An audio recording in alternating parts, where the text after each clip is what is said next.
मित्रांनो नमस्कार, राम राम. मी इंजिनियर तुषार उमाळे.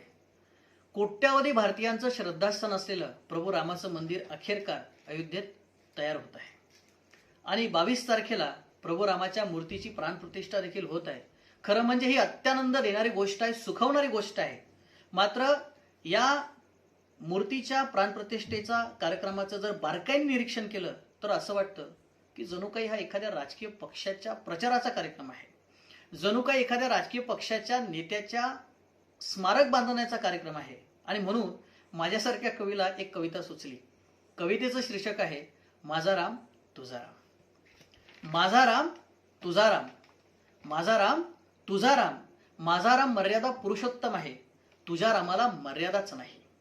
माझा राम कोट्यावधी हिंदूंच्या हृदयात आहे, तुझा राम फक्त तुझ्या ओठांवरती आहे. माझा राम प्रेमाचं, आदराचं, सन्मानाचं प्रतीक आहे, तुझा राम द्वेषाचं, हिंसेचं प्रतीक आहे. माझा राम शबरीचीही उष्टी बोरं खाणार आहे, तर तुझा राम शंभुकाची हत्या करणार आहे. माझा राम त्यागी आहे, तू सांगतो तो राम भोगी आहे. माझा राम त्यागी आहे, तू सांगतो तो राम भोगी आहे. माझ्या रामावर माझी आस्था आहे, माझ्या रामावर माझी आस्था आहे. तुझ्या रामावर तुझे राजकारण आहे. मी रामाचा आदर करतो, मी रामाचा आदर करतो, तू रामाचा वापर करतो.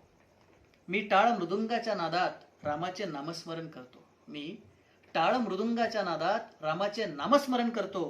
तू रामावर रचलेल्या कर्णकर्कश डीजेच्या तालावर हुल्लडबाजी करतो. माझा राम हिंदू संस्कृतीचा ब्रँड आहे, माझा राम हिंदू संस्कृतीचा ब्रँड आहे. तर तुझ्या रामाला तू तुझ्या पक्षाचा प्रचारक बनवला आहेस. आणि म्हणून म्हणतो मित्रा, इथे दोन राम आहे, एक तुझा राम, एक माझा राम. माझा राम राम आहे, तुझा जय श्रीराम आहे. माझा राम राम आहे, तुझा जय श्रीराम आहे. राम राम. कविता आवडल्यास नक्की शेअर करा. धन्यवाद.